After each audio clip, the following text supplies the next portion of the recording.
Yes, everyone, welcome back to the stream. Watch along for Crystal Palace versus Chelsea. Massive apologies for the delay today. Simply comes down to technical difficulties. Like my PC's been acting up. I had to update it last minute because like my whole software and internet browsers and everything was like lagging like crazy. So I actually couldn't go live. It's been a very frustrating afternoon, I must admit, man. Very frustrating afternoon. The game's already on. I'm kind of in behind already as it is. Apologies for that, man. Apologies for that. Sometimes these tech difficulties just kind of come out from absolutely nowhere, man.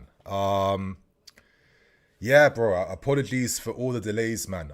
Like I said, tech difficulties. My stream was lagging like crazy. My internet browser was lagging like crazy. I don't know what's going on right now. I've got a good PC, like 3090, like 32 gigs RAM, all that stuff. 1090k CPU. Yeah, if you guys have any like knowledge of PCs, maybe I need to clean something up. Maybe I got to do something, but yeah, obviously starting the stream late like this is a massive L. So yeah, if my mood's a bit down at the moment, you can understand because I hate when things don't go to plan, especially when I was organized to kickstart things around 1:30. So your apologies for it, man. I need to stop going on about it now. Obviously, it's been a very competitive game against Crystal Palace first half so far. You're looking at Badiashile, a bit of a surprise. Nearly gets caught out to Mateta. Typical Badia moment of just kind of slipping at the wrong time. Is what it is. Esteval starting, Palmer not even in the team today. This is probably the best team we can use at the moment anyway. Great defending then. Superb defending from Andre Santos because Johnson was definitely set to get on the end of that cross then. Munoz, surprised this guy's playing. Incredible delivery whipped in. Goes under the head of Badiashile again. Look at their positioning, bro. Right underneath it. Oh, is that Jalabert, I mean? Right underneath him. And Johnson was there on the far post and somehow we've been able to get away with this. So Palace are playing with a lot of confidence and energy right now that I probably wasn't expecting as much considering everything working against them. But yeah, man, we got a tough game on our hands, it seems like. We get 3 points today, it's going to be something. Anyway, set piece time. Everyone's crowding Robert Sanchez. Ball inside the 6-yard box. Goes everyone's head. Aimed for the far post and headed over then by Jefferson Lerma. Up the gels. How are you late, Nini? You forced me to watch Luda content creators. Yeah. Listen, I'm not going to send no hate to no one. But like I said, man, tech difficulties today. It's been a disappointing one, to be honest with you. A part of me felt like, don't even bother streaming. But then I felt like, I want to kind of keep consistent throughout 2026, doing streams for every game. It's better late than never, right? Hopefully I'm like a good luck charm and something comes our way. Anyway, Reece James wins the ball back after the good pressing in midfield. Enzo tries to find Joao with the wrong type of pass. His body shape's completely off balance, forcing something that wasn't needed then. Yes, Theo. Hi, mate. Can I have a link stream? Yes, you can, my guy. Yes, you can. Give me 2 seconds to get that ready for you. I'm going to pin the link stream. Yeah, I mean, you guys know where to find it by now, man. Anyway, I got you, Theo. It's pinned right now. Top comment. As you can see, yellow highlights. That's the stream, my guy. Anyway, Kukurea wins the ball back from Neteta. Releases Neto on the left-hand side. This is a good, interesting moment here to put across in the books. Joao Pedro is free.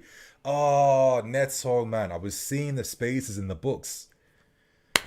Yeah, Theo, you're welcome, man. It felt like there was a moment there to do something and it got wasted. And now, Wharton's fouled. And a first yellow card to Caicedo.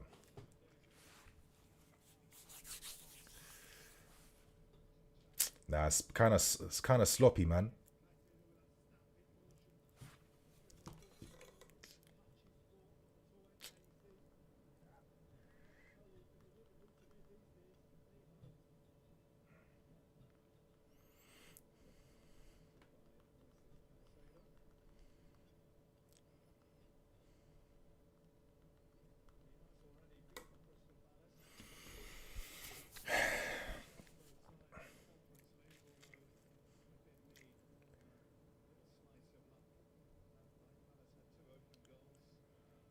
Okay. Palace are, playing like the home team right now. A lot of confidence on the ball, but sloppy from them. Caicedo plays it to Enzo. Back to Andre. Found Reece James wides. Enzo, yes, keeps the ball well then to play it back to Reece. Badia spreading wider. Oh, Santos, good play, Santos. Good play, Santos. Great pass then into the feet of Joao. Oh, Cuckoo, you had to carry the goddamn ball, man. Carry the ball. Why are you so allergic to carrying the ball sometimes? That was great play then. That's what Rosner's encouraging, Play through the middle. Fast, line breakers to kickstart attacks. I mean, how's Cucurella's first instinct not to carry the ball into space then? I mean, this completely wasted, man.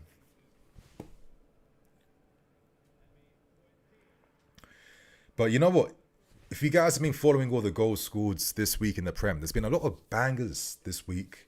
A lot of goals outside the box. A lot of great goals scored from crosses as well.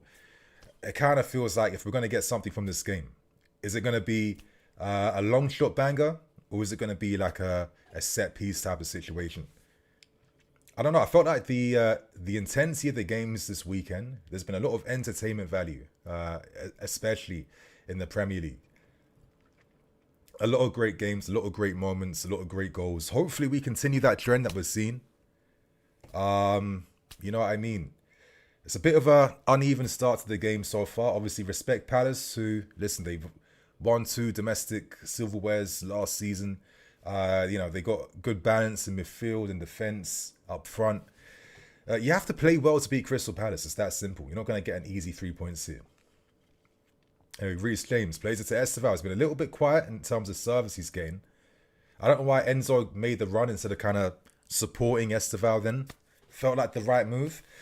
From what Malo Gusto did say post-match against, I think against Brentford, he did reveal that, not Brentford, Paphos. He revealed that Rosenio's been encouraging some of the players now to kind of problem solve by themselves, have a bit more freedom to decide, in Gusto's case, when to invert, when to overlap. So a lot of times that requires the players having that connection to kind of get the wavelength. So it's not just a case of having a system to hide behind. At times, we have to be a bit critical on the decisions that certain players make now because they're given that type of responsibility at the moment.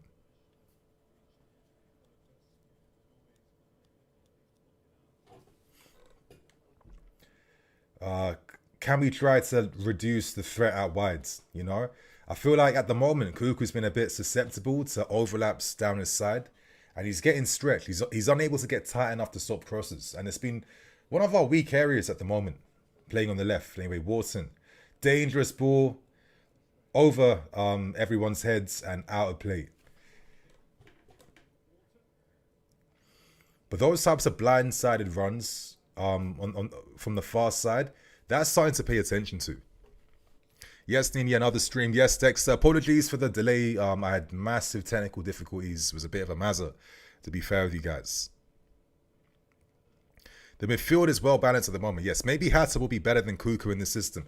It does seem like he could have a possibility. Hatta is more comfortable carrying forward, in my opinion. Anyway, Neto somehow was able to get that. Driving up the field on the left-hand side.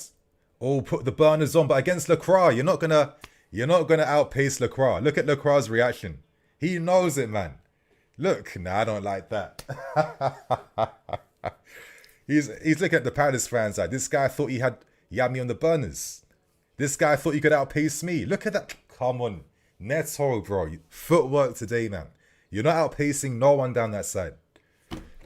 Flipping hell, man. That's an L, I can't lie. That's a humbling moment on the field.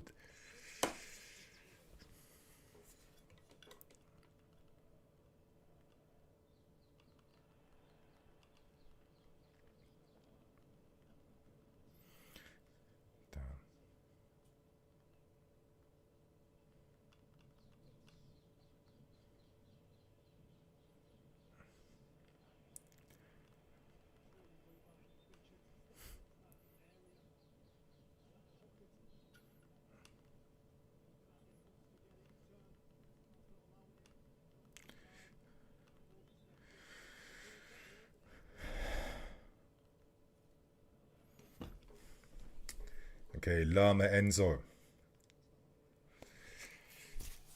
I don't know, man. I mean, you guys in the chat, what do you feel the game's lacking at the moment? Or do you feel like, okay, it's a case of both teams feeling each other out, kind of cancelling each other out, and, you know, there's still like plenty of football left to go? Was this start expected, in your opinion? Any baddie on the ball.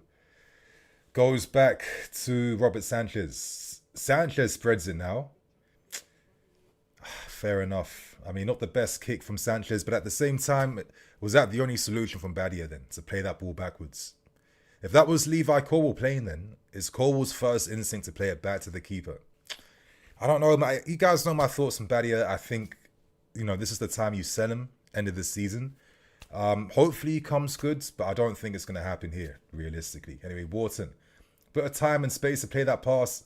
Easily dispossessed by Andre Santos. Great turn from Joao. Brilliant play by Joao Pedro. This is what I love about this guy, man.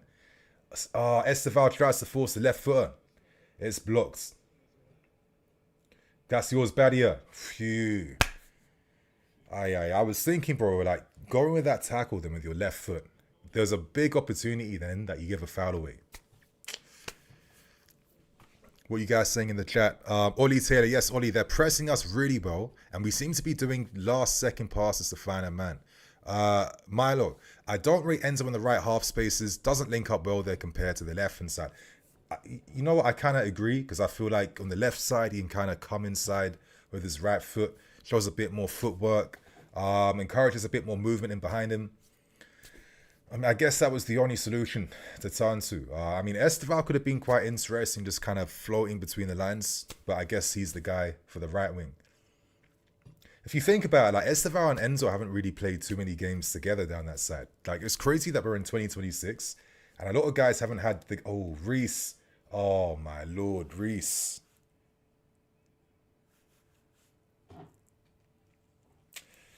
I'm getting a bit nervous about this game, man.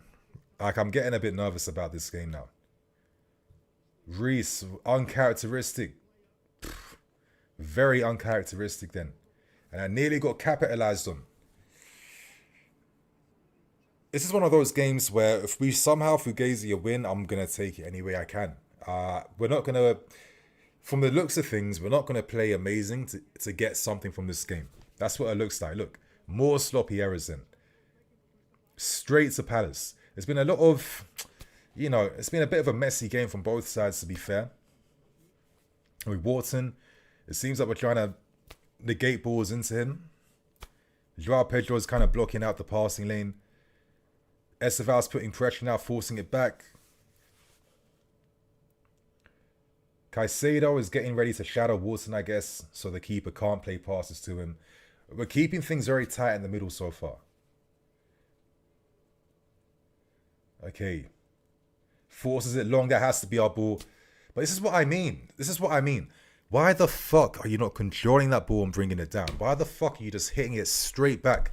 Straight back there. This is what I mean by the quality from the players now. That's kind of pissing me off a little bit. Like, the pressing structure was good. We forced what we wanted to see. We forced Palace then to hit it long into the traps that we set for them. And then Badia Shield's first instinct with his tonky heads is to just hit it first time back to Palace. Oh, my Lord, man. I don't get these players sometimes, man. I mean, Philly Monza, I think what you're saying is absolute nonsense. If my dream of trusting Chelsea youth. I don't know why I get so much miscommunication online. But I mean, I kind of get it because not everyone's that used to like nuance, you know? It confuses a lot of people. But probably the average person as well. They can't really relate to it as much. It's like if it's not black or white, then they don't know what your point is. I mean, I've said a million times over the years. I've even made videos referencing Real Madrid's, you know? You don't just throw your experience away. You have that balance of experience that kind of, you know, supports the youth and enhances it. I feel like I just make the same points time and time again. So it baffles me when someone completely misconstrues because they're projecting something I haven't said. Yeah? I've said a million times. If you want to buy the very best youth talents like Estevals and Coles, you can do that. But you can't go... I'm not an extreme guy where you just force one extreme over the other. Over the other. Like, there has to be balance, yeah? The model could have supported buying your Estivals alongside buying your Enzos and buying ready-made players. Yeah, it didn't have to, as I've said a million. I'm not even gonna get into it, man. I've said this a million times over the years, and guys are acting like they don't know what the fuck I'm saying. Nonsense. But yeah, that's a good question, Dead Tour. I have no idea why we're playing with so much fear right now. Is it because we're trying to suss out the tactics a little bit? You know, is it the players like trying to get familiar with Rosenio's expectations? At the moment, it's looking more like a 4-3-3 by the looks of things. Joao Pedro's a guy that's dropping in deeper in like the traditional 10 positions to receive. And then you see Enzo in the right pocket and, Caicedo on the other side. Sloppy again, Neto. The forwards are being quite disappointing so far. It's, I don't know, man. It's a very laboured performance. Like, there's not enough intensity at all.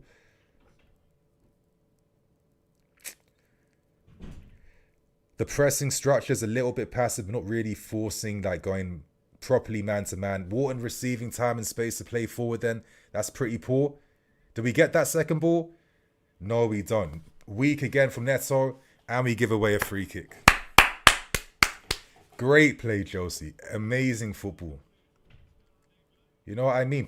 Putting Caicedo under pressure then when he's got a yellow card. You could just see that from Neto's mentality that this guy was not going to win that challenge then. Yeah, it's crazy, you guys. It's putting Caicedo under pressure then. That's a risky one, Moises. Come on, man. We can't be no one can go down to 10 men. No one can get sent off in this game today. I'm sorry. No one can get sent off. Nonsense, man. Ollie Taylor, I think people don't listen, think enough. Your position is crystal clear to anyone who pays attention. I appreciate it, man. I mean, I'm not going to go into it. I'm just kind of acting a bit light-skinned right now. But yeah, I don't know. Like I said, I feel like I've been very clear. So I'm glad a lot of you guys hear it.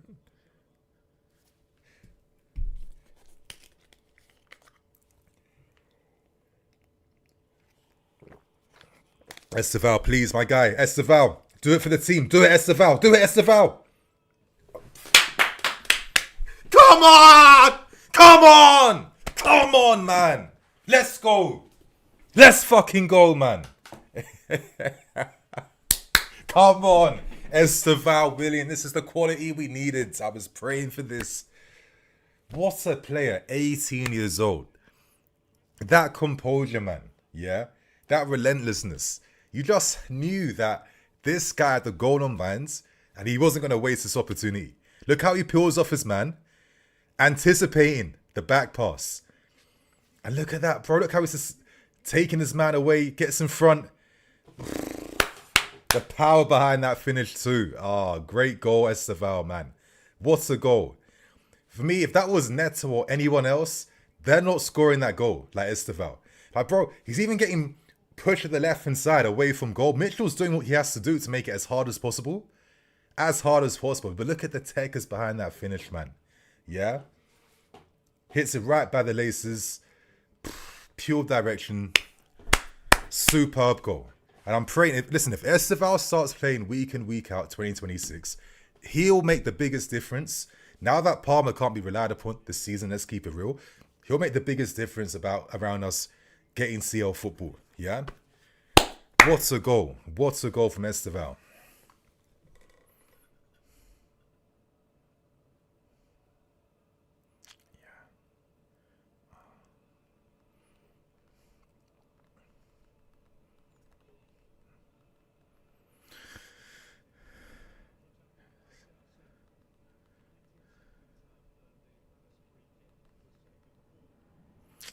Great goal. Let me just add this little tweet.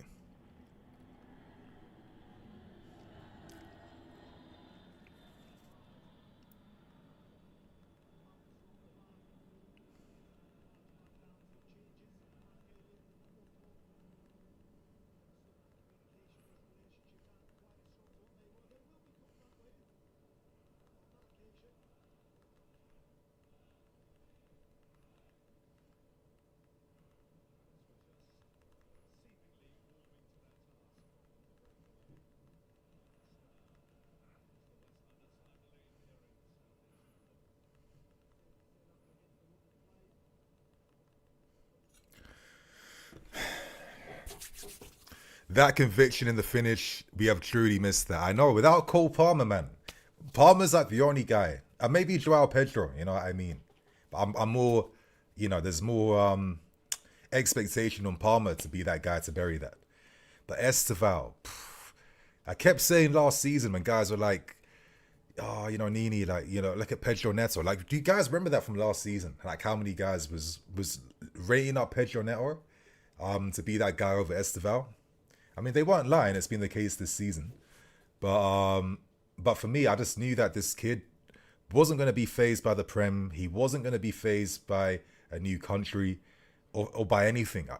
He's different. He's not like the other, wonder kids that get thrown around every single month. This is like the proper generational class guy who, he's going to be the superstar. Like, he's guaranteed. That's his trajectory. That's his arc. You know what I mean? So I just knew that this kid was completely different, seeing the games too as well, what he's been doing, what he's doing for the national team. And of course, the Club World Cup, that goal he scored against us. Just highlight real moments already at 18 years old. Yeah, man. Yeah, Hep, bro, you're saying it. Kenda, Palmer, Esteval, If we have any hopes of being this title challenging team one day, you're looking at your Estevals, you're looking at Kendas. Let's keep it real. Like I was saying to the guy who was like, Nini, all you wanted was youth. Absolute cap. The model should support signing your Kendas and your Estevals. That's calm. I just don't think you got to overdo it, buying every youngster that you find in the market. It's not needed, I'm looking at Jack A now. Let's see if we're able to get this tied down. Listen, I'm not a football analyst or scout. I know that this guy's got a lot of talent. My only thing with Jack A is that it will come at the expense of what we have already. And if, in my opinion, I'm not going to be surprised to see Watchalong leaving at some point. He's turning 20 soon. He's got his team on him. He has all these offers, all this interest. And it's just like, well, if the club are looking to bring in someone else when you're not even getting promoted as much as you should be. Considering, like, bro, has Watchalong not played better than Badia this season? If we're keeping it real. Like, has he not played better than Badia? And the small mistakes which he makes, which is normal, let's not act like it's on a different level to what we're seeing from your Tolsons and your Badias this season, yeah? So it's kind of crazy that the club can promote Watchalong, get him to sign this deal, gas him up, and all that talk, but then not give him the opportunities to properly platform. Now, I get it, do it in the training ground, whatever, but when you're going into the market right now to sign someone around the same age who's played near the same amount of minutes, and you're already using the media to say this is going to be the starting level centre-back, you're basically telling Watchalong, yeah, you're out the door. Maybe Clearlake are like, well, it's pure profit if Watchalong goes. You're going to get at least, what, Watchalong's talent, I'm sorry, if Jack A can be getting 50 million bids, 60 mil bids, that's what Ren want. Watchalong ain't going to be going for 20 mil. Yeah, this is like a premium talent that should be going for at least 40, 50 if that's what the market's saying. You know what I mean? If that's what the market's saying. I'm curious what he does. There has been rumours coming from within the club and in Cobham that there's a lot of dissatisfaction from himself and his team at the moment. I say rumours, of course, just to kind of really stress that it's nothing concrete. It's just he said, she said stuff that's floating around. There's no smoke without fire, but I'm not going to get too arrogant and act like, yo, this is the truth. Trust me, bro. You know what I mean? But it's looking like Watchalong could bounce. I know Man City are showing a lot of interest. We know that Bayern Munich recently have expressed interest. Yeah, I could see Watchalong replacing Nunes and being an absolute baller at Man City. And going to Bayern, I think if you're Watchalong as well, I mean, you're going to level up drastically going to Bayern Munich. And that's something I would even consider because you will get game time there. So, I don't know, man. I know Jack A, listen, I know he looks good. I probably have to update some of my opinions on him in terms of the ball playing. Obviously, again, he's not played 100 games. My first thing was like, yeah, he can pass the ball. He's got that weight on him. But like, is he as ambitious on the ball as he should be? But it seems like now that he's been playing in the middle of a back three, like, maybe he feels a lot more comfortable now expressing his ball playing qualities because he has been mad recently, I have to say. Okay, yes, Joao. He's relieved a lot of pressure for us in this game so far. Just like coming in deep. I love how Joao takes these like nice little touches. You know, he makes the opponent second guess his next action. Very comfortable receiving under pressure. I think this is a player that will only get better for us as the seasons go on, realistically. Hopefully he gets a goal. I want to see one of our strikers getting at least 10, 15 goals this season minimum. Anyway, good play, Andre. Enzo shields it quite well. Very good play, Enzo. Superb play from Enzo Fernandez. Oh, but it's the switch balls again, man. It's not connecting properly. That's a bit sloppy then. Ah, where's Mateta? Well blocked then by Jalaba, left foot. Come on, Neto, a bit of strength, man. He's finding it quite hard against is it Camvo, this guy?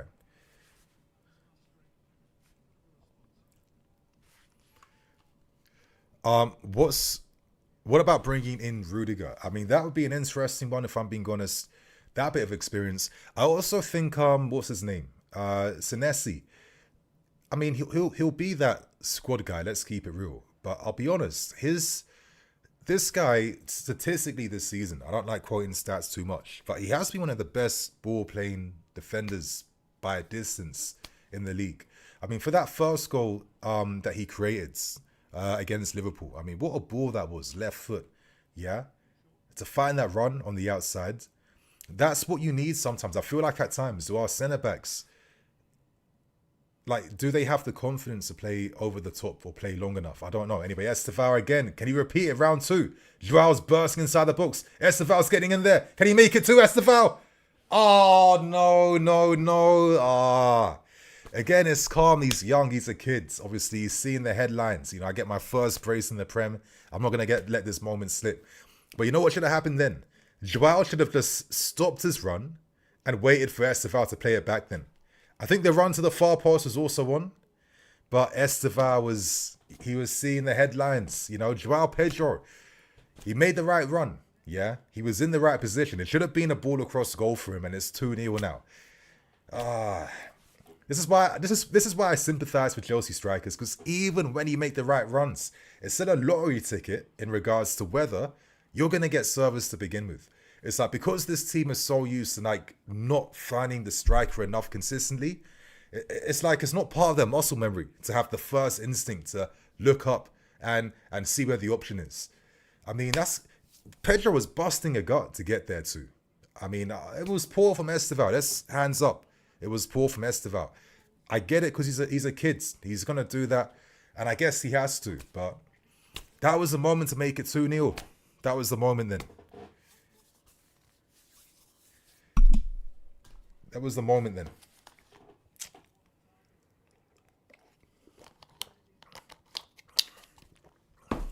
I hope that we don't pay the price for that. I hope we don't, yeah? I hope we don't pay the price for that, because that was a 2-0 moment wasted. But you guys saying, Butcher, what about Van Hecker? I don't know if we could have Van Hecker and Joao Pedro together. But I need someone that, I don't know, Van Hecker's not the option for me, even though he's good playing out from the back, whatever. I don't think he's a commanding enough. Senesi is like a smart, short-term solution, I think, for the team, especially if you back the other guys that you've signed. He's got the Prem experience, he's got enough ball-playing abilities. He could be maybe like a better suited option than Tosin. I don't think he's like a first-choice defender for us, but for the squad, and that left foot, yeah, the Argentine connection, the experience in Europe, of course, whilst he was at Feyenoord, he could be an option for us.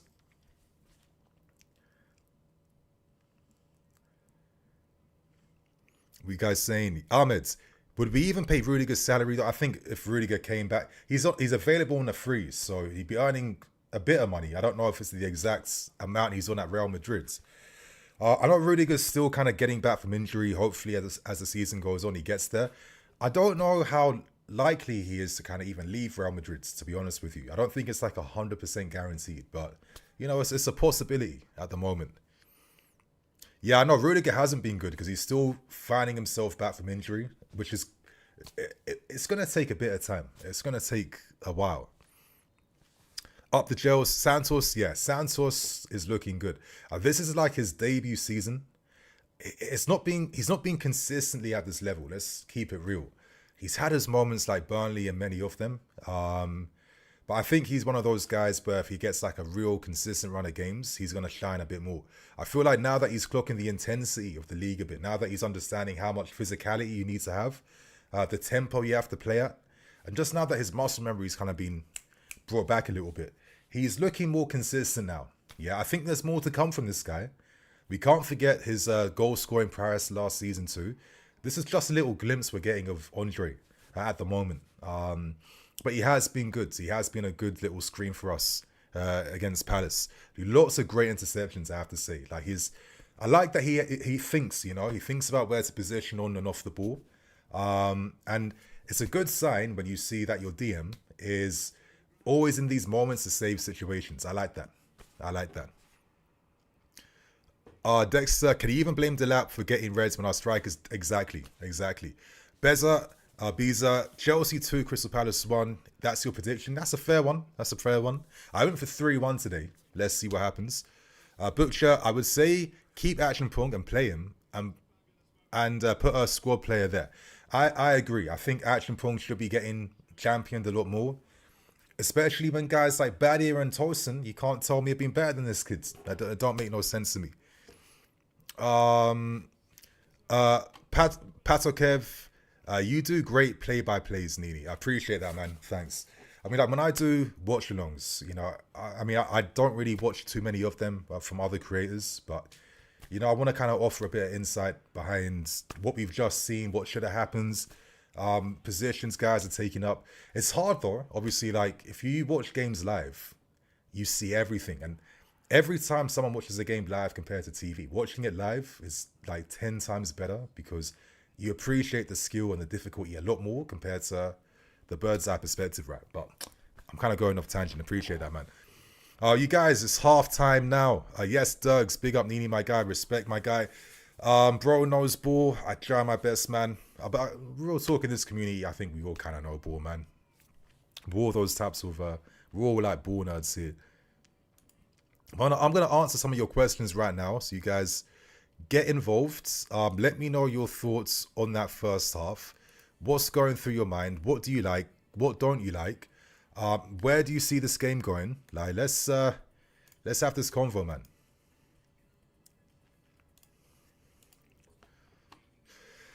Yeah, Milo. Joao Pedro keeps dropping down with every slight touch, kills momentum. Not every time. I hear you. But I don't think it's been every time. But again, he's playing that connecting role, deep line forward, dropping deep, connecting the wingers, bringing the midfield into the game. So that means that Palace got to be even more aggressive now, getting tight and stopping him being that link for us. Yes, Ahmed Nini, do you reckon starts for our 16-17 title winning team from this squad? That's fair. Reece James over Victor Moses. Caicedo versus Matic. That's a good one. I think Victor Moses was very underrated that season when he, one of his best individual seasons. It was a master stroke from Conte to kind of readapt his game.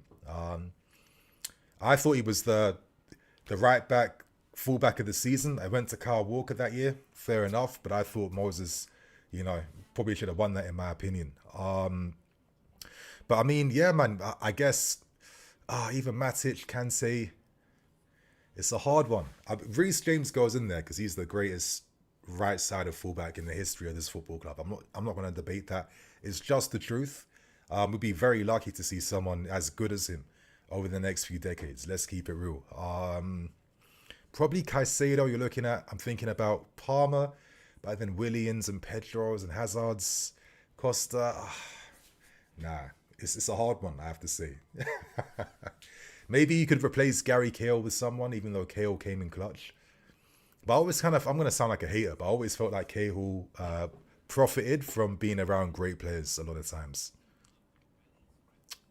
But yeah, probably Reece James is like my full confident one to get into that team. And maybe there's possible Caicedo shouts as well over Matic, if I'm being fair with you. I think Caicedo, Kante together. If Clear Lake can make it happen before the window ends, get Kante on like a short-term loan deal end of the season. I mean, the feel-good factor and vibes from that decision alone is going to bring back a lot of goodwill. I'll tell you that. Unreliable. Neto was probably 0-5 on received long passes. Exactly. Joao Pedro was underrated because there's no hold-up play stat. For sure. Like, sometimes you're not going to, you can't quantify every action you see, And if you do want to quantify those actions, it's so convoluted and it's just too much for me. Like, I like stats, but I'm not like a proper stat guy. I like more context. I like more football discussion, Bad year is always late. I think so. I mean, bad year for me out the door this summer, man. Out the door straight.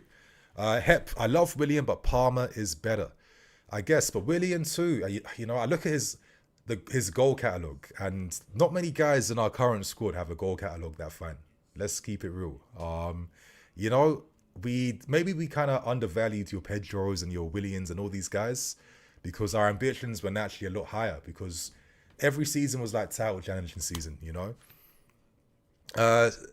Seema, what do you think about Palmer? Do you think he will go so much madness? I don't think Palmer's going to go. There's no way Clear Lake are going to sell unless Palmer says, I want to bounce. And if Palmer wants to bounce, I think you're looking at 120 mil, 150 mil. That's how it's going to go down. But I'm not... I think there's a lot of speculation. I don't think anything's too concrete right now. But all I'm going to say is, if we don't get Champions League qualification, there'll be some surprises. There's going to be things that we don't foresee. Because I do believe then, certain agents and players are going to get tired with the project and be like, well, listen, I can't go back down to Conference League or Europa League now. I've had 4 years here. I'm done. Yeah? You guys should have patterned this team. You didn't. I'm out the door. So let's see how the season ends. It's still a lot's up in the air right now. Isolated Network. I feel that Benoit can be so predictable. Yes, his passing this season's been so uninspired. Unless he's playing against really easy opposition. He's just showing no ambition on the ball. Realm. Kante times Caicedo. Even if it may not happen, the vibes are crazy. You know what I mean? Just the experience that Kante can impart to Santos, Caicedo. I feel like Kante could come in straight and still offer us something big, if I'm being honest with you. I mean, let's think about it. If Juventus are like, you know what, if we're not getting no obligation in this loan deal, F you, that's it, then look at Kante, bring him back. Inspire TV, I'm still nervous with Badia in this team. That's what I'm saying. And I don't know why he still gets in over Action Pong. I don't get it. Because he's the only left footer in the team. It's mad. Anyway, I've got a super chat here. Thank you so much from Brock Toner too. I can't stop shaking the feeling that we are just wasting our time. This manager is shit. Hurry up and get him gone. This summer has so many elite managers in the market. I mean, you're looking at De Zerbi's, Xabi Alonso's. It feels like our squad's being constructed to listen to managers more compared to these guys having the managers listening to them.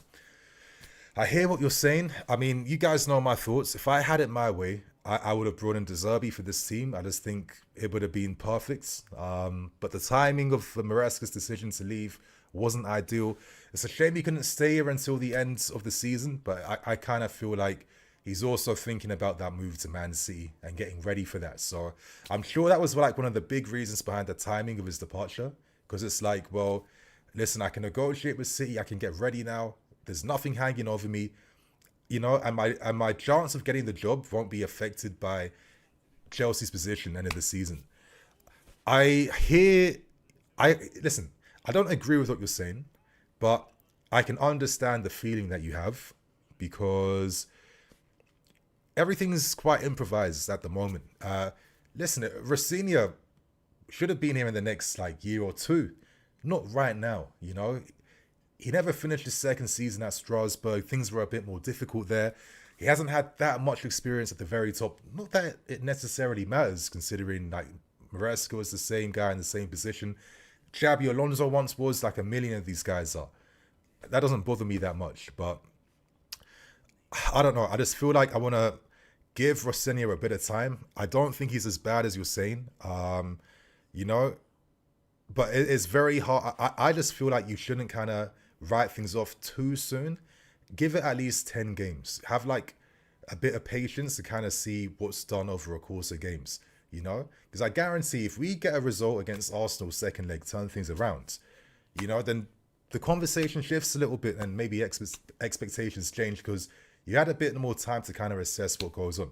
I think a game like this at the moment, having a 1-0 lead, if we leave Crystal Palace with 3 points, yeah, if we improve in the second half, you know, slowly the estimations are rising. I think the guy's a very intelligent guy. I like that he's quite adaptable. I like that he's very dedicated to this as well. He's respected at the moment. I don't think he's a bad guy, even though my thought was always, is he coming in a bit too soon?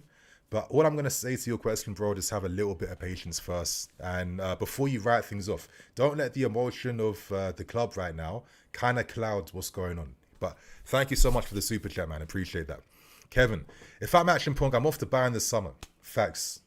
Big facts. I mean, if you're not starting over Badia, for God's sake, when Jalaba can just play on the fucking left-hand side, like he's not been doing this whole season, playing on the left, then I don't know what to say, you know?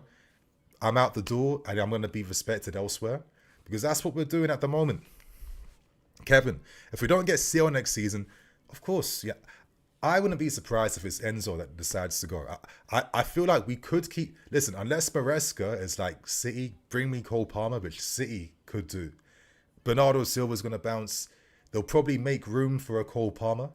Even though Sharky and Foden are about, again, it's not set in stone like that. But again, if you're Man City, you might think, well, if we let Marmoush bounce to bring in Cole Palmer for Maresca, are they going to say no to that? These are the types of things that aren't unrealistic possibilities for me. But I don't know, man. I'm looking more at like Enzo and Co. I just feel like with all the links around midfield players, it just communicates to me that the club are just kind of keeping backup options available in case something mad goes on. Yes, Emma TV, how you doing? What about Jeremy Jacquet? At the moment, it seems like we're still trying to finalize negotiations. We've got some hints from Rennes manager Habib Bey suggesting that there's only a certain amount of money that Rennes can say no to because of the economic situation in Ligue 1 with really non-existent TV right deals. So it's up to Chelsea if you want the guy to kind of up the offer, find better terms and agreements. A report suggesting that Jacquet's accepted terms, fair enough, calm. And if we're promising the world to Jacquet that, listen, you're coming here to be the first choice guy, that boosts Jacquet's odds of going to the World Cup with France by like times a million, you know? So it's not an impossible deal to get done, but we have to just wait for more updates to come out at the moment. We still have like nearly a week left, so there's still a bit of time. So that's all I have right now unless something comes up yet. AJ Cole, Nini, do you have your own website? Yes, I do.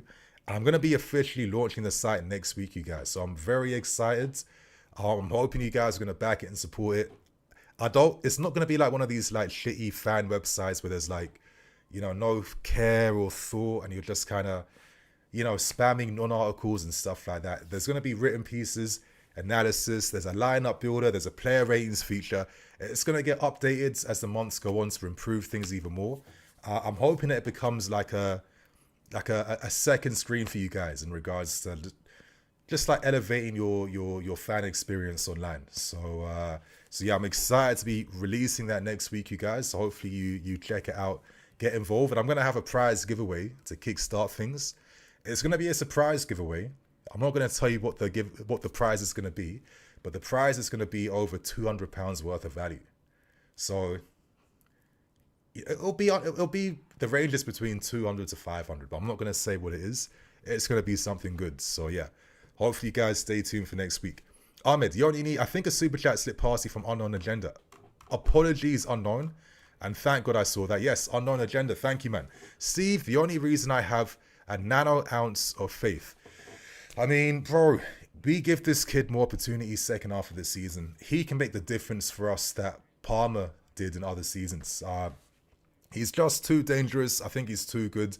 I feel like if he had more consistent minutes, maybe some of the rawness could have been like refined a little bit.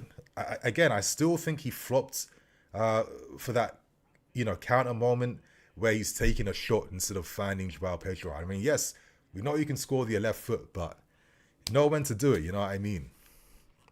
But yeah, apologies for missing that, bro. My bad.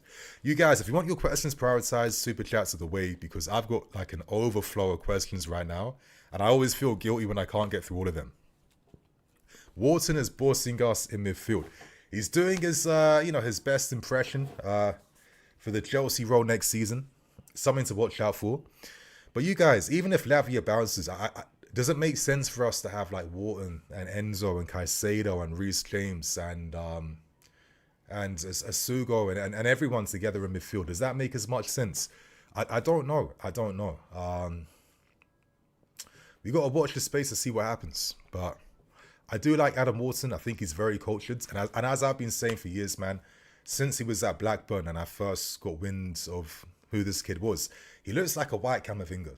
You know, that same type of style, that same type of play. So, yeah, he's been good.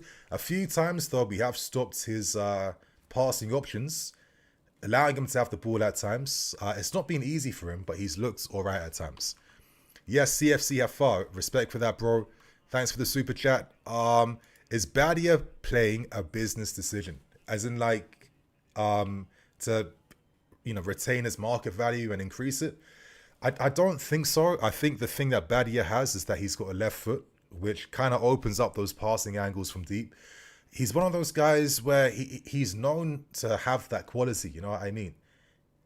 But I just think that with all the injuries over the years, how stop and start things are, he's one of those guys where you might not see what he's really, really about till next season, which will probably be too late by then. You know, he needs a lot of runner games to find his consistency level. Bonnie, thank you, Bonnie. They said Esteval was going to struggle in Europe, but his current ball knowledge are already match top level football. Esteval is football. Thank you. I remember those comments last season, bro, telling me Neto and everyone's going to get in ahead of him. Don't overhype Esteval. Don't get too carried away. All this detail, and I'm just like, you know what? That probably applies to like other players, but not for Esteval. If you watch, again, you have to watch some of these guys sometimes. I mean, I'm not watching Palmeiras games every week. I saw two, and it's enough to kind of know straight away, okay, this kid is the real deal. I had no qualms about him. So, yeah, man. But you have to trust him, you know? Sometimes experience can kind of be oversaturated a little bit. Ultimately, the quality makes a big difference. I mean, we've seen Esteval do things on the flanks that someone in Pedro Neto, who is like, 8 years older than him, can only dream of, right? So, yeah, we have to start giving this guy more opportunities. And Unknown, again, thank you, Unknown. Has Caicedo turned into a foul merchant? It's a lot. You're right. But a lot of times when I see Caicedo fouling, it feels like it's at the expense of a mistake from one of his teammates. Anyway, Esteval on the ball, coming inside. Plays it back to Moises. You know? Like, I've noticed, like, Cucurella, sometimes Caicedo, they're under pressure. You make it too? Oh, unlucky. That ball got floated very nicely then to the right side. If you guys need a link to the game, there is a link in the top pin comment. Oh, that was a nice delivery. Bro. Whips from behind. Like one of those dangerous balls where it's like the Palace defense have to communicate, you know? Because look at that ball from Reece. Munoz didn't know what was going on then. Do you guys, a question for you guys, but did we make a mistake in not signing like a proper aerial presence? Or do you feel like it's a bit overrated, that you don't, like it's not a big enough need for the tactic? Like, what do you guys think about that? Because part of me feels like, you know, like football fantasy for me. Imagine if Reece James was playing with Didier Drogba. Can you imagine how many more goals Drogba would have from Reece James' deliveries? I feel for Reece sometimes, if he was like about during that generation, yeah, we're like an all-timer team by far. Anyway, good composure then from Jalaba. Good play. I said good play, and then he completely butchers everything down the side then. And I guess that's the thing, right? That's the thing of not having a left footer in defense. Now, and I don't know why it was Chalobah on the left then and not Badia. Don't know what happened there.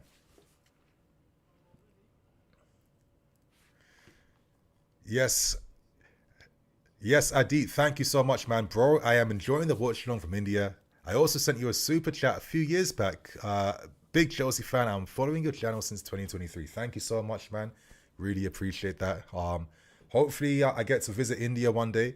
I was supposed to go to India actually last year, January, but I couldn't because of reasons. If you guys don't know, my fiance is half Indian. She's like half Indian, half Portuguese, half Dutch. So she's a little bit of an exotic thing, to be fair with you.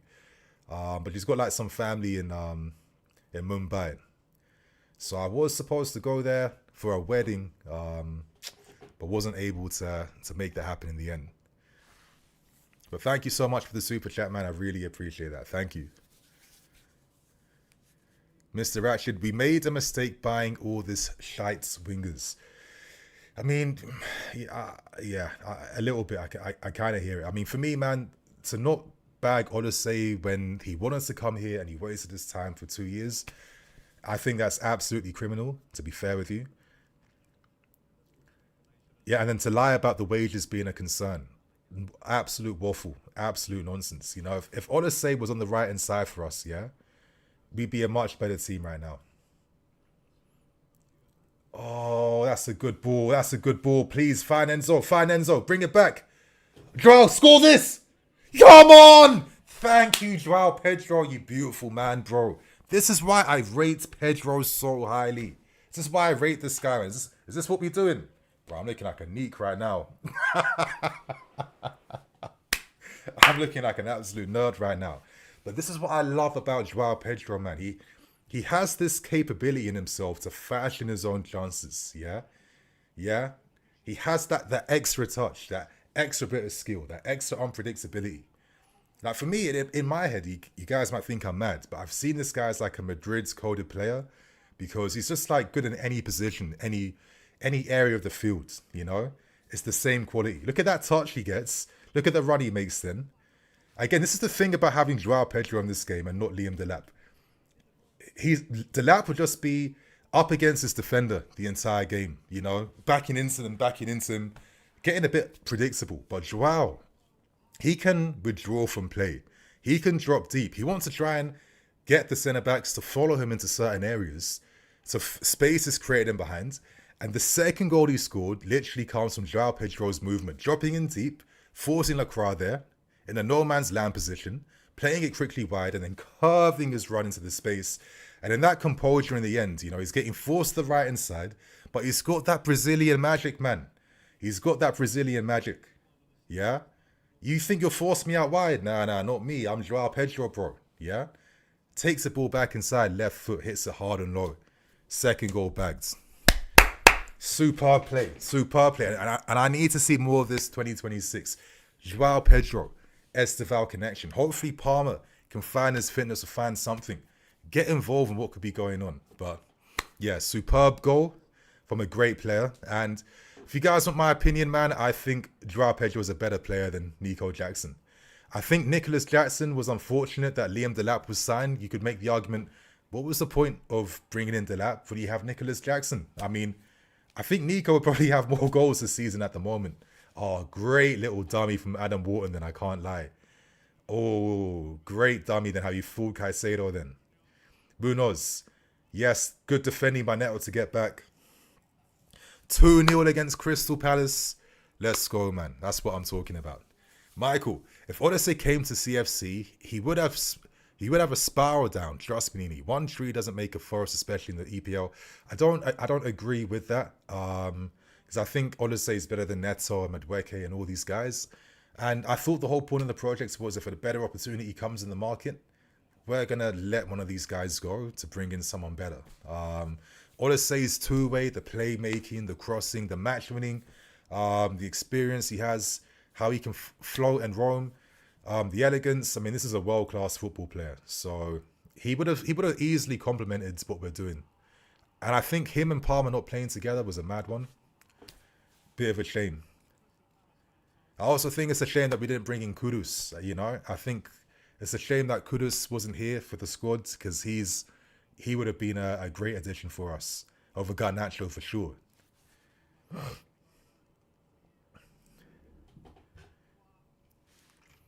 4 out of 5. Big up the gaffer. Yeah, it's a good. It's what we need. Now, for me, it was important that we get a run of wins before the February end of month fixtures really come into play. Then, because bro, our end of season run in the Premier League. You know how many difficult all the top teams we're playing against to end the season. This little period we have over the next like 5 weeks, 6 weeks. This is like the last time that we can claim as many points against the smaller teams. So we can't let this opportunity go to waste. So for Rosenia to come in and kind of keep the boat floating a little bit, he's not making too many crazy decisions to kind of just completely disrupt everything the squad's been working at. It shows intelligence, in my opinion. It shows a guy that understands the magnitude of the difficulty that he's taking over, but is thinking under pressure, is making some of the right decisions so far.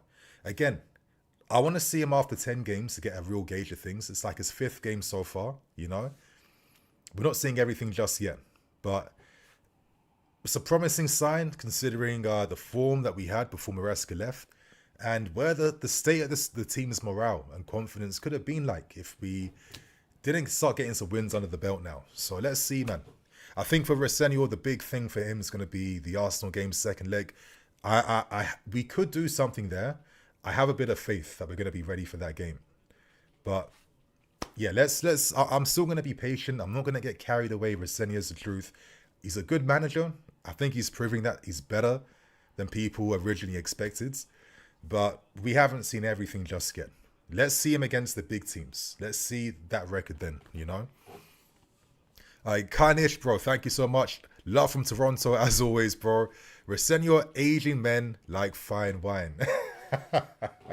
Everyone was rinsing him for that. I'm not going to lie, it was giving a little bit of a diary of a CEO.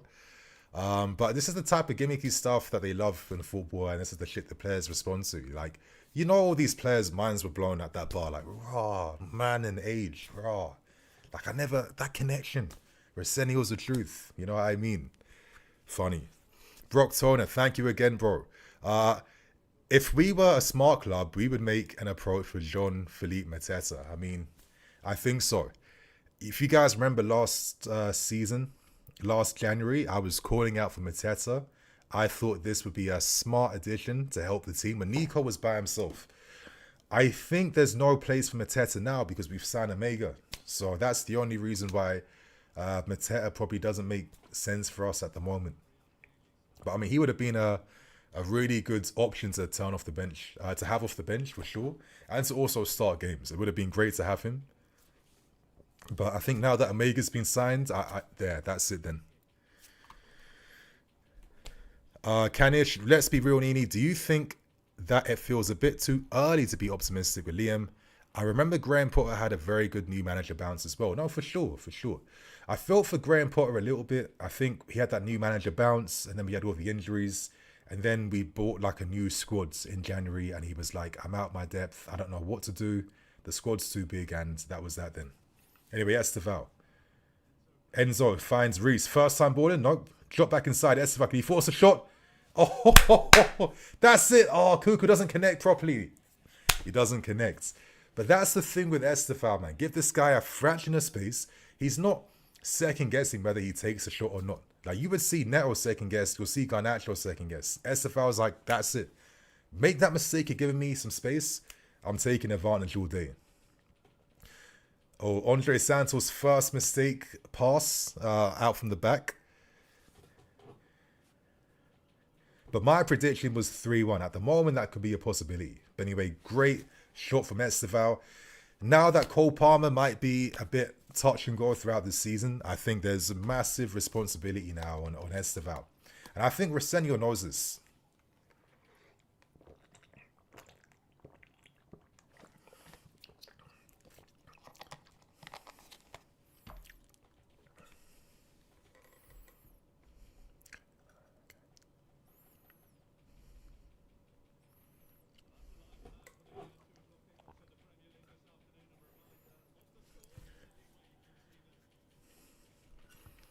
Oh, okay, that's well read then by Badia to stop that run.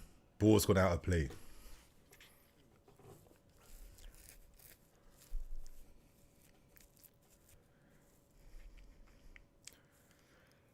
Yes, Kanich. By the way, Resenia hate only comes from the fact that he's black and English. If it was some French dude talking like he is, and the media, people would find arrogance attractive for sure. I definitely think, there's a lot of feeling that he's just the like the DEI yes man hire, which is something he's trying to. That's it.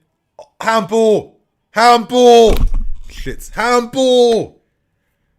Nah, VAR, hurry the fuck up, man. Over the top end zone. Oh, that was a nice idea, Caicedo. But surely, where's the replay, man? Where is the replay? That's it, Reese. That's a handball. Sure that, bro. That's a handball, no? Like, chat, do you not think that's a handball?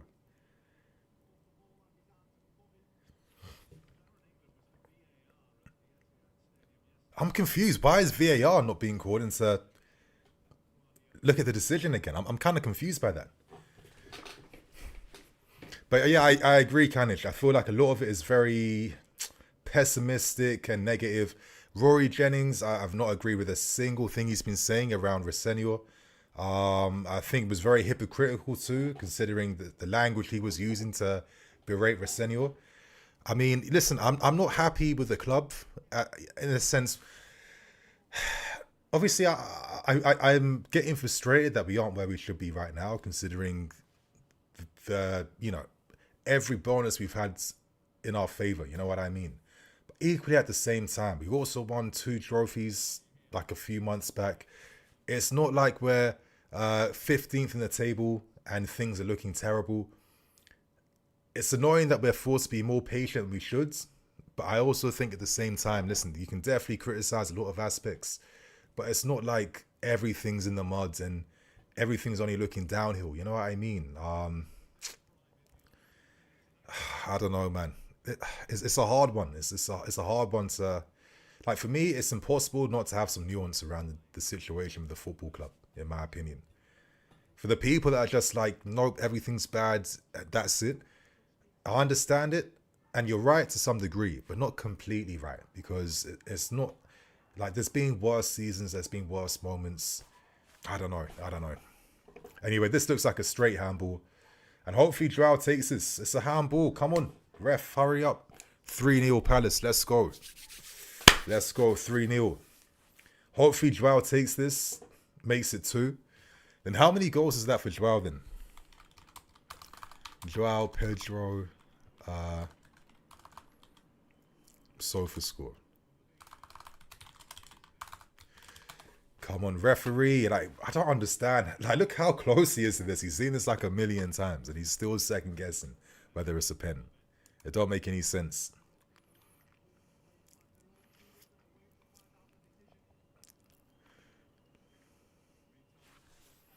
Please, ref, man.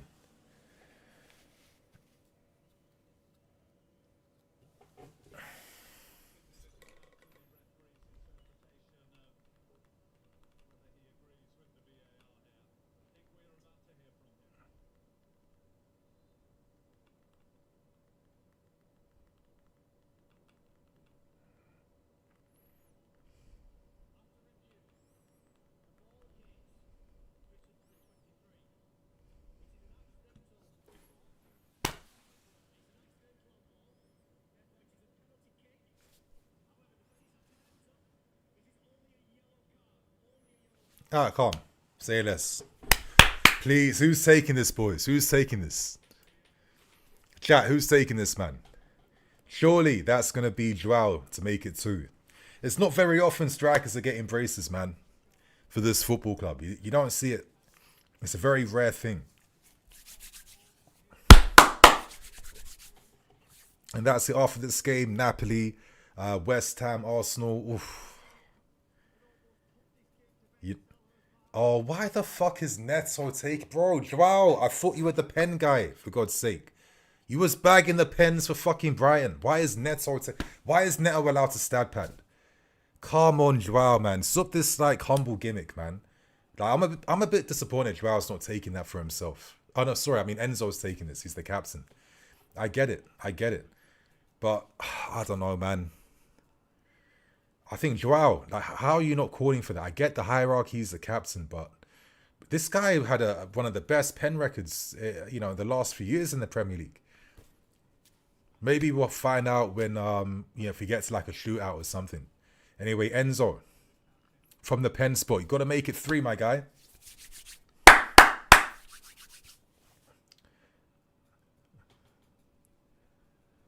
Come on, Enzo. That's it, 3-3-3.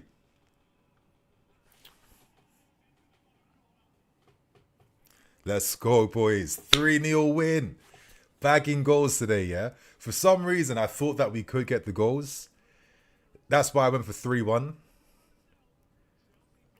That's it, man. Job done. Great performance. Very difficult first opening 30 minutes. It was very, competitive. Both teams feeling each other out. But then Esteval pouncing on that mistake then and scoring gave us the advantage to take this game away from them. Great run-up from Enzo. Good run-up. Good penalty. I mean, with some of the results we've seen this weekend, I mean, getting a win today was imperative. It was essential. We could not afford to slip up. Let me put the table up on the screen for you guys so you can see.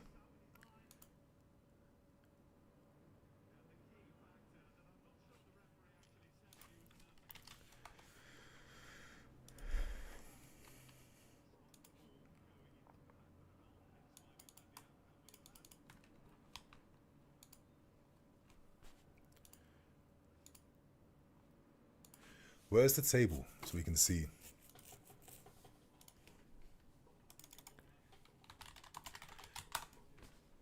So that means we're back now to 4th place at the moment, which is good. Liverpool messing up against Bournemouth, lifesaver. United have a game coming up, hopefully.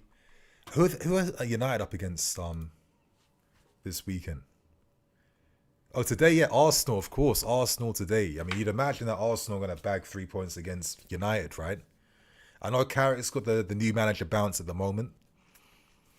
But there's a hopeful opportunity that we end this weekend in 4th place, and I think that's good to see.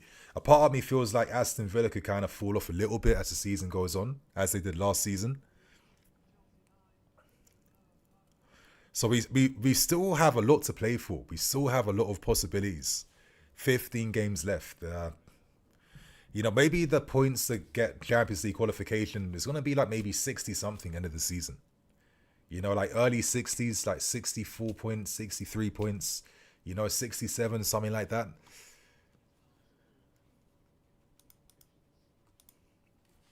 Don't panic, Nini, he scored, yeah.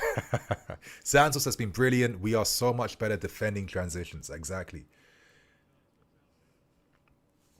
Managers are pretty funny, right? Because if Maresca was still here, I mean, you would rarely ever see Santos with Caicedo. For Maresca, it's simply you're the sub guy that comes on when these guys need to rest, because he's sticking to his ideas without fail. But it just makes me think sometimes, can't these managers at times just offer a bit of flexibility sometimes, adapt a little bit. Maresca was known for his adaptation, but at times it kind of wasn't a thing anymore. I don't know. It's a weird one, man.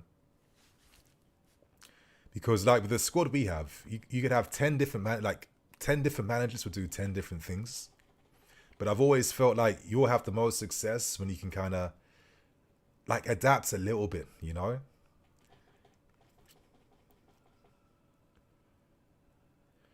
Maybe we don't play with as much control out from the back, but we seem to create a little bit more opportunities at the moment, from what it seems like, It's not this formulaic approach to breaking teams down, where it's just sideways passing, a few in-swingers and crosses, because the main focus is on protecting ourselves centrally to stop counter-attacks and stuff in the middle. I mean, fair enough.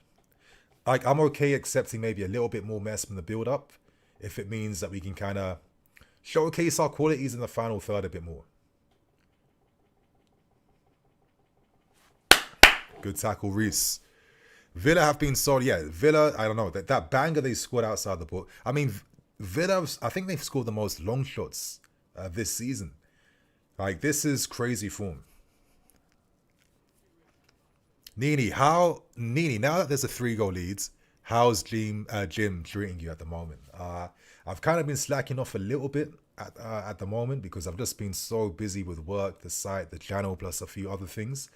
The only thing I'm doing at the moment is just my steps. Like, last year, my step count on average for the whole year, and I was proud of this, was 10,781 steps for the year. So I like every day I do 10K. I break it up, morning walks after in the evening, walks into town to get food and stuff. And like if I'm on the phone or doing calls or whatever, I don't sit down. I'm moving. I'm walking. Super chat here. Thank you, 7211. Appreciate that, man. To be honest, Dini, I'd rather see those mugs up in North London lose and have United go up to 4th. But that's just me.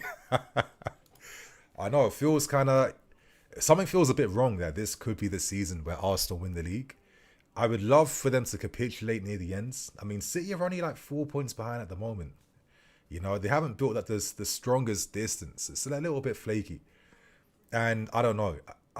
Just to see the reaction of Arsenal fans, I think, Arsenal failing to win the league with the advantages they've had this season, I think that would spell the end for the whole era under Arteta. And I'd be there for that. I'd love for them to capitulate near the end. If Man City won this, it'd be like, fair enough, But that'll be the final time I'd accept Man City winning the league. Because I also feel like the Prem fan mentality around Man City is just, I don't know, it's too accepting. It's too tail between the legs for myself. It's, Man City are the best. What can you do? You just accept it. That's life. I don't think anyone should accept that, to be fair with you. But yeah, let's see, man. I think Michael Carrick will have a few things. United have been quite good in the big games this season, you have to say. Results against City and Poole and all these teams. Yeah, it's something to watch out for. Kukurea, see, that's another little thing you see from Rosenio's tactics. How quickly we play to the wingers and the attacking players.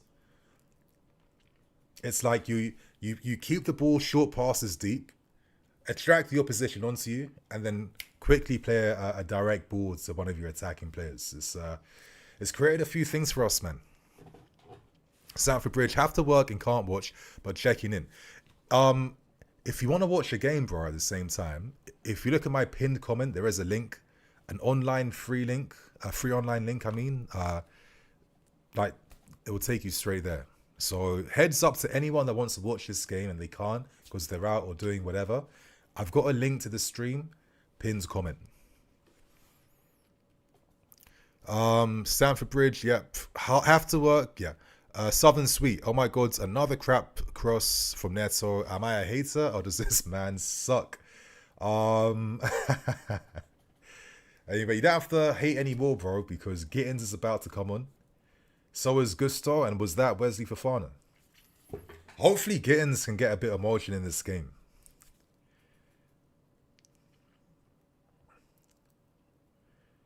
Good play, Sanchez. That little pass then, we're not really connecting it enough. Great tackle from Reece. Has completely bodied Pino. And Wharton is getting booked. That's it, he's off. He's off.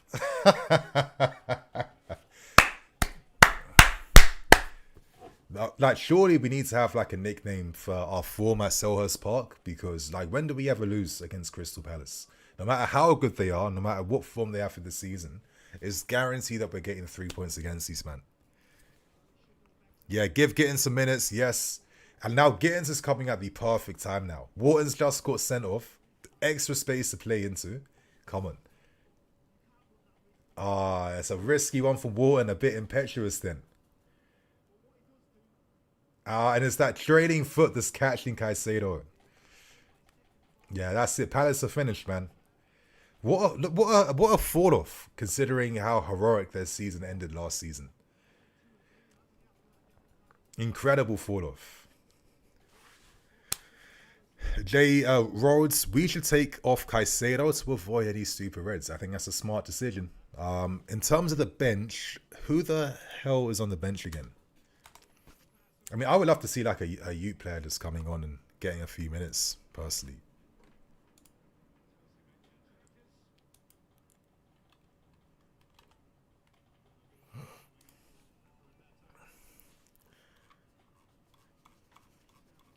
In terms of the bench, that is any like youth players there. Obviously, Watchalong, again, for Fafana's on for Watchalong, fair enough. Hato, Garnacho, Delap, Gu.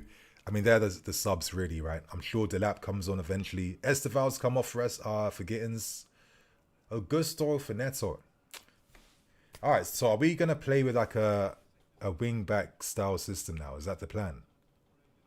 Or am I like overthinking things? Is Gusto going to play as the right winger? Okay, fair enough. I mean, now, yeah, I'm guessing then Neto's off. Now that we're, got a man advantage, like, was there any point for Gusto to come on? Maybe he's getting some minutes just to kind of get ready for Napoli, maybe.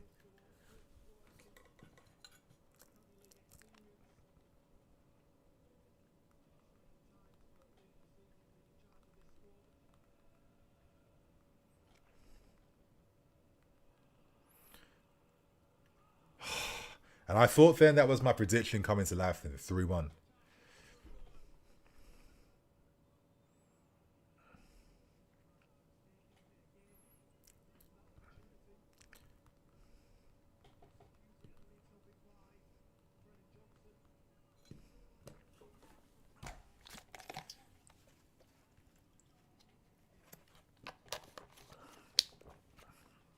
Munoz and Johnson are now off.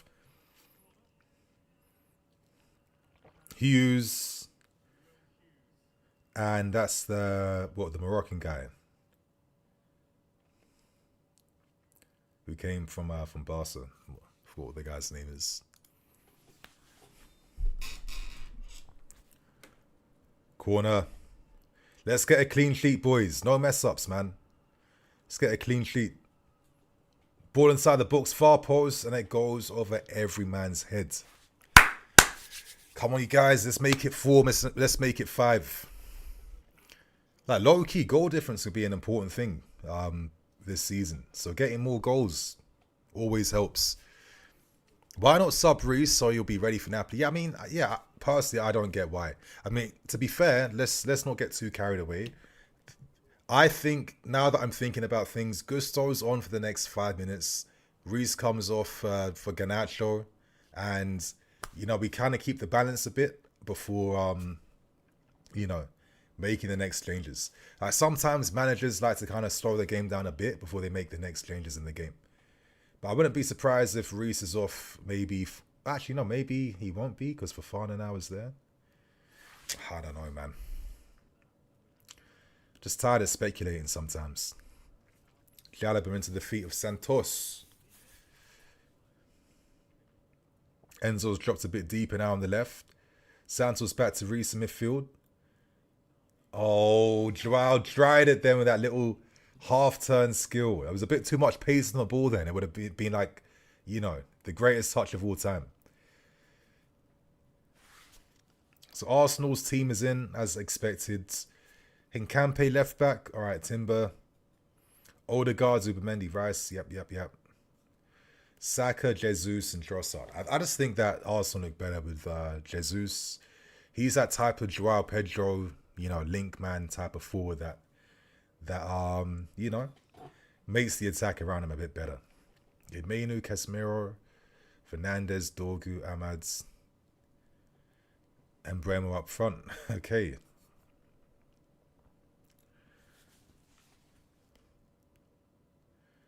So we've gone back to like the proper classic Paphos type of inverted system at the moment. Switching things up a bit. I mean, I guess attracting Palace onto us, keeping the ball very deep at the back right now. Enzo in the left channel, plays it back to Santos. A little bit of a triangle then. Good play. Come on, step up, Wesley. Step up, step up. That's it, man. Look at the run from Fofana. Okay, Gittins somehow keeps that ball.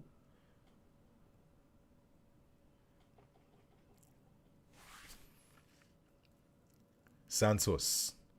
Into the feet of Gusto.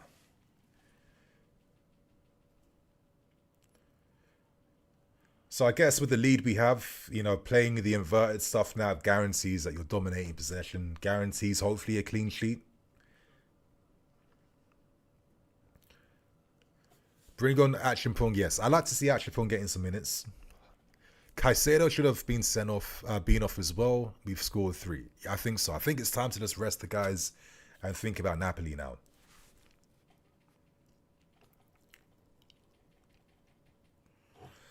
So Kuku's like holding the flank on the left sides. I'm trying to understand why we're overkilling it. I mean, fair enough, but this feels like a bit of overkill right now. And now that Palace are down to 10 and we've got a 3-goal lead, I mean, I just want to be entertained with more goals and more excitement. So, yeah, this is a very, like, overkilled way to end this game. Like, 3 fullbacks on the fields, you know, 3 defenders. Fair enough, man. Is there, like, some tactical things that Rosenio wants to work on? Is that why he's played things this way? It's funny because it looks like you wouldn't think that Palace are down to 10 men actually with how we're playing now. Yes, Wesley is allowed to play like Gavadio. I agree. This is why Achimprong coming on would have been quite nice. Hato is about to enter the fields. So not even Achimprong. Okay, Achimprong is getting completely ignored.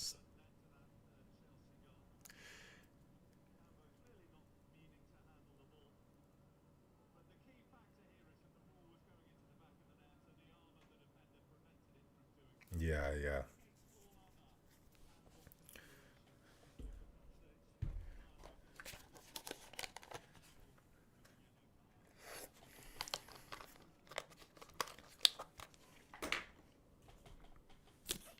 Good game, Reese.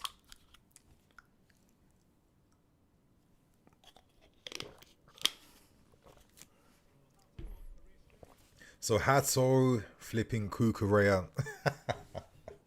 Fullbacks for days, man.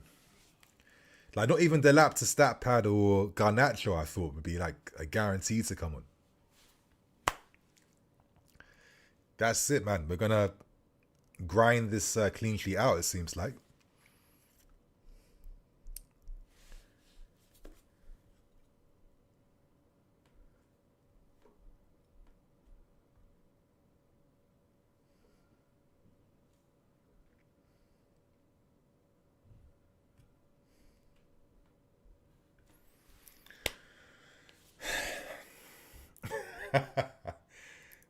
This type of football, though, is, I mean, I get it.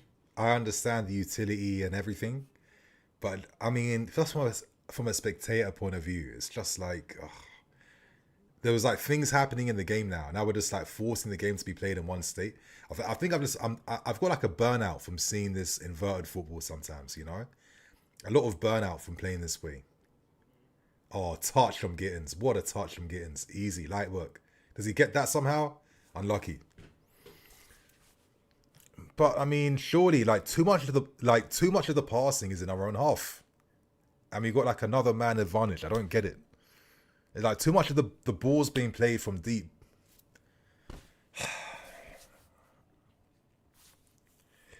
And not even Gittins coming in from the left side to take shots. I mean, this is a great game to stat pad in now. It's like, who's playing on the left? It's just like some makeshift nonsense. Is this like a wing back thing we're doing? I'm trying to like make sense of everything now. I don't think so. It's the same old. I mean, Gusto is a bit deeper, I guess. Oh, but we're defending now. Supporting from Nepal. Thank you, Run Man. Run's famille. Appreciate that, man. Baby boy. Josh will play. I think Rosenio trusts him He might go on loan for the rest of the season, but I think the system accommodates players like him. Pure profit is nice, but Achempong isn't replaceable to me. I think so. But he must be replaceable if you'd rather go for Jacke over him. So, I mean, we have to see what happens there. But I mean, I think I was actually thinking about that. I think that could make the most logical sense. Could Achempong be one of the surprises to leave us before the season ends? It's not a good, you know, for a guy that you rate and trust, and you told Maresca no defenders use Achempong. It's not saying much. Oh, boys, like now the struggle is real again. Like we got another man advantage. Like, please, bro. Like this football. I mean, I respect it. I do get it. I do. I do. But it's just like, come on, man. Like 10 men. We just made it 3. I mean, why not get more goals? Okay, the lap's coming on. All right, so Pedro's off then.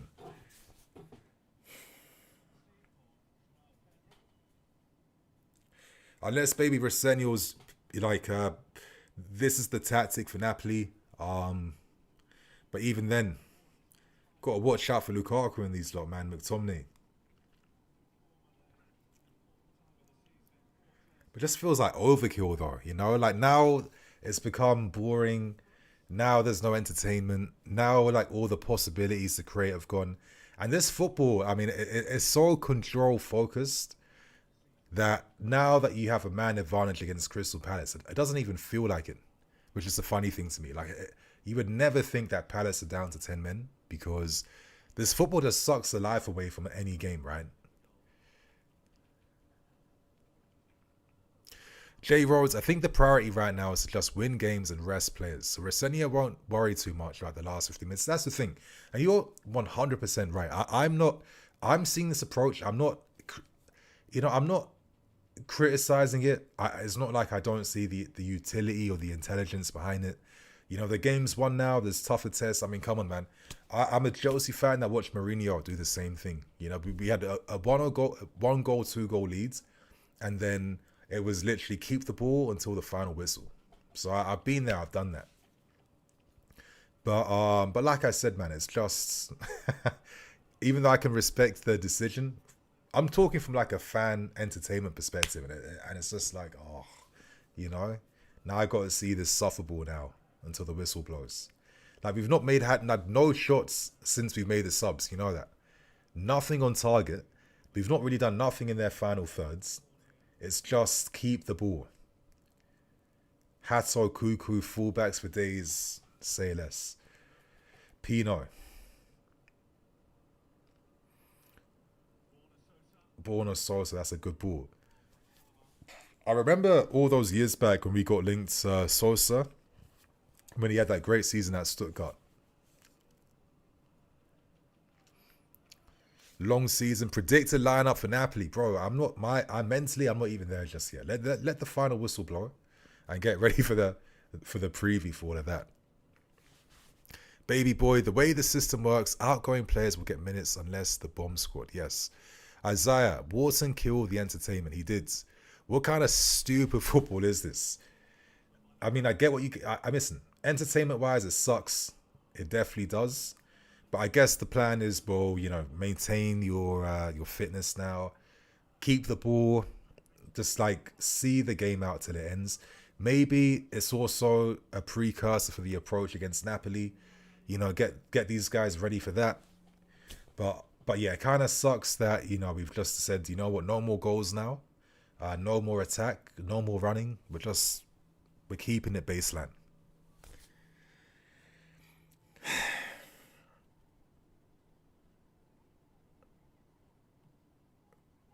Interesting delivery. Oh, they didn't score that? I thought they did. You know what? Okay, my prediction then. I think it's fair that we concede. It's definitely fair we concede because... No, okay, I got my prediction right. I went for 3-1. I got it right. Set piece 2. A stupid goal conceded for no reason. Just sloppy. Look, again, was that not a foul on Enzo? He was pushed. Everyone's just watching the ball. No one's reacting. Forcing situations for no reason. He could have killed the game off. Sanchez did really well, actually, with her first contacts. and then Richards is there to steer it. I mean, listen, you know, to kind of stop playing this egregiously, I think we deserve to concede a goal. And low key, you know, I got the prediction right. So, hey, 3-1. I know, 10 men. But it does tell you something about the inverted stuff sometimes, right? Against teams that don't fucking press you, there is like, what is the point of using it? And it's like, even when you have a man advantage, like it balances the playing field out. Because again, I've made this point so many times. It just reduces the game to one game state. It's a tactics off. It's not about the players anymore. It's not about no one else. Everyone is essentially an NPC all of a sudden when you play this inverted stuff. And of course, the opposition play their part when they're not pressing and sitting back calm. But it's just like you reduce all the possibilities in the game, all the variables, and you just make it a case of one manager's tactics versus the other manager's tactics. And that's what makes these games sterile. Very, very sterile, you know? And again, I mean, I kind of get it because now we're not running as much and we've got Napoli and West Ham and all these games coming up, and you know what I mean? Enzo and Lama going for it. They've been at each other's throats all game, which is funny. I mean, again, I understand why you want to waste the time now, but come on, man. It's just a bit of it's an anticlimactic way to end the game. Ahmed, Conte has been using a back four quite often at Napoli. Quite interesting. I always wondered if he'd evolve his formations. If you guys remember when Conte was, you know, out of a job, he did do that, I think the interview with the Telegraph, and he did say that he spent like the whole year working on like back four tactics to kind of, you know, come with new ideas essentially, and which he's showcased at Napoli, right? So this is what I'm thinking. A part of me is kind of like, well, this probably guarantees how we're playing against Napoli. And if they're going to have a back four against us, you know, we could maybe find something against them. Delap. But again, you know, Delap, Gittins, these guys, you know, you don't have any real chance on goal, no nothing, because we're playing inverted ball again. Can't even stat pad, bro. It's hard out here. Yeah, definitely not Sanchez's fault. This is an embarrassment and a shame from the coach. I don't think it's an embarrassment. It's a shame. I agree with that, but it's not an embarrassment. Near Mal, can't even imagine 10 man and Palace look threatening. This is what I'm saying about this inverted ball, man. You know, you just you turn the game into a chess match, and that's why that's why we feel nothing towards it. That's why it feels boring. That's why my patience wears thin. But again, I don't disrespect the you know, why we're playing this way. I kind of get it a little bit. It just sucks, you know. It's like being forced to eat your vegetables by your parents. Yeah, you want to kind of just, you know, you'd eat sweets and ice cream all the time, right, if you could. But I guess there's sometimes when you need to think about the fiber, right? But yeah, it definitely killed the game. I mean, a little bit overkill too, no? Like, do I have to see 50 fullbacks in the fucking team right now? I mean, Gittins playing on the right, not coming on the left. Like, I just want the game to be over now. And it's like 9 minutes as well. Oh. Crazy. Absolutely crazy, man. Attacking football, every manager says this and produces this nonsense. I get it. I mean, again, it was just such a, yeah. Ay.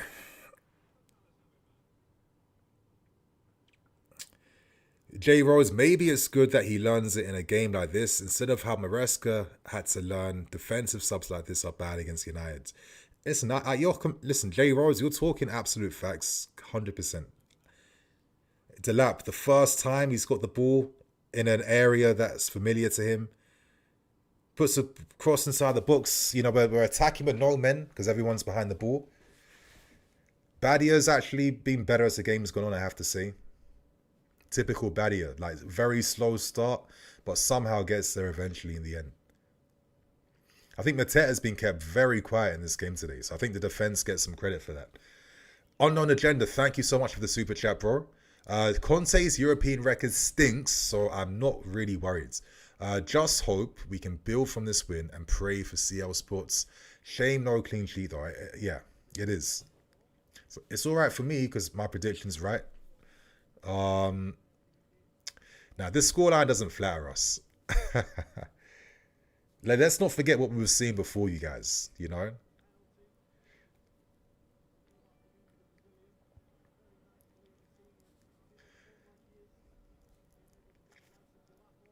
I know Palace had some dangerous moments, but like 2 expected goals, maybe like the set piece stuff near the end kind of like dramatically just pushed up the expected stuff.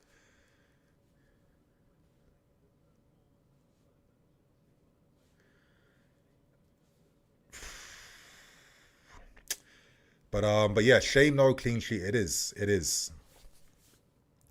I mean, it just felt a bit too egregious, you know? I mean, if I wanted to do the inverted stuff, but maybe I've got Garnacho and Gittins down the flanks, it offers a bit more something. Not Kukurea. I don't know what the fuck Kukurea is doing right now. He's just something. That's what he's become at the moment, you know? He's just I mean, I don't remember much of his involvements these days. If he's not like counter pressing and winning balls for us and stuff, like what's he really doing? But I don't know, man. I get it, but it just killed all the fun from this game, man.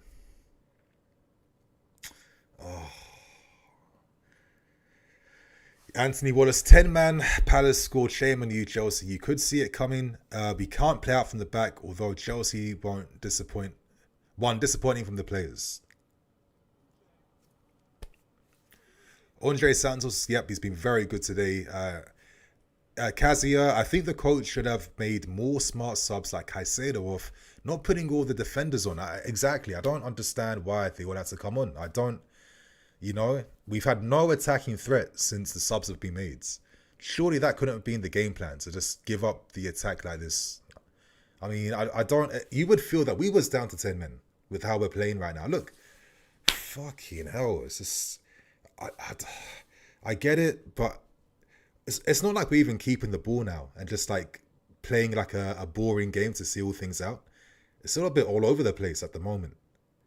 Like there's no attacking fit. Look, Gusto, like all this stupid decision making now. This is like the deadest way to end the game. I mean, listen, we got the result. That's all that matters. We did enough in this game. We had some nice moments, some good attacks. We can make it 4-1 and all the pain goes away. But Fernandes step overs. But Fernandes can't carry and shoot. That's the one thing Enzo can't do. He can't. I think with his dribbling style and technique, it's too hard for him to then generate shot power afterwards.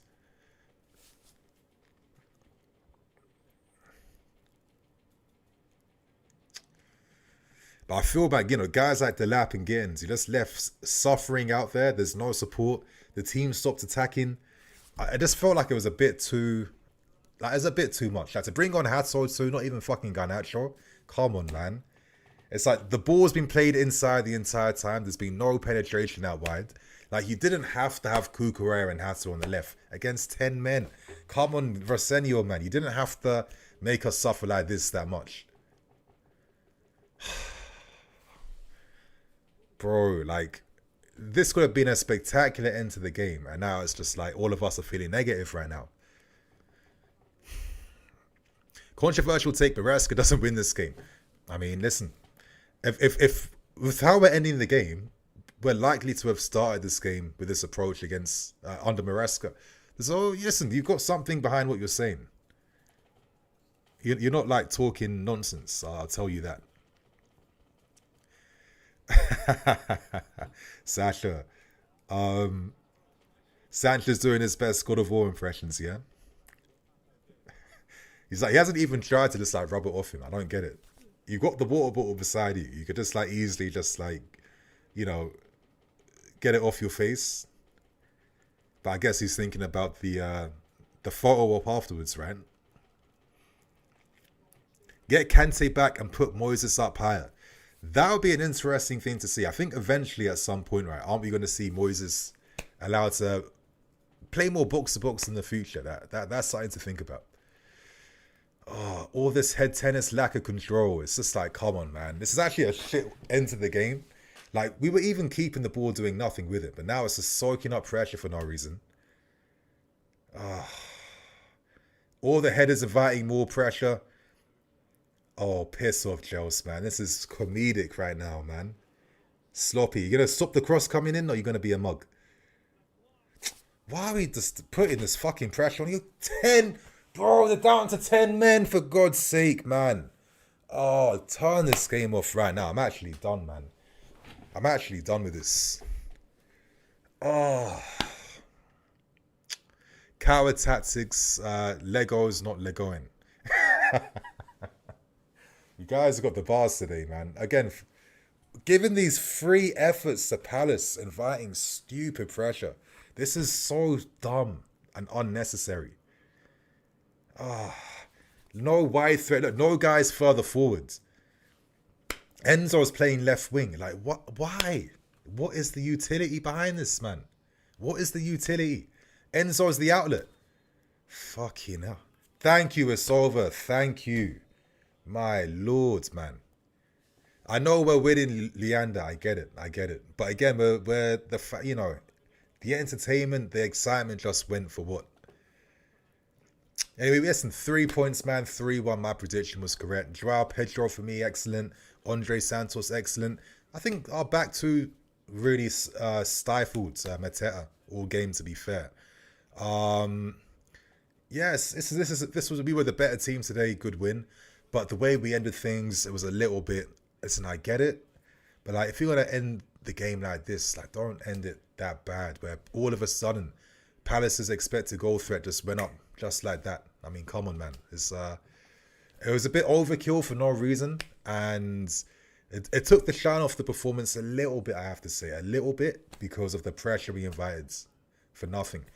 I mean, you didn't have to bring on Hazard. It should have been. You should have taken off Enzo. It should have been Garnacho or something. You didn't have to, just force it that negatively near the ends. A bit overkill, in my opinion.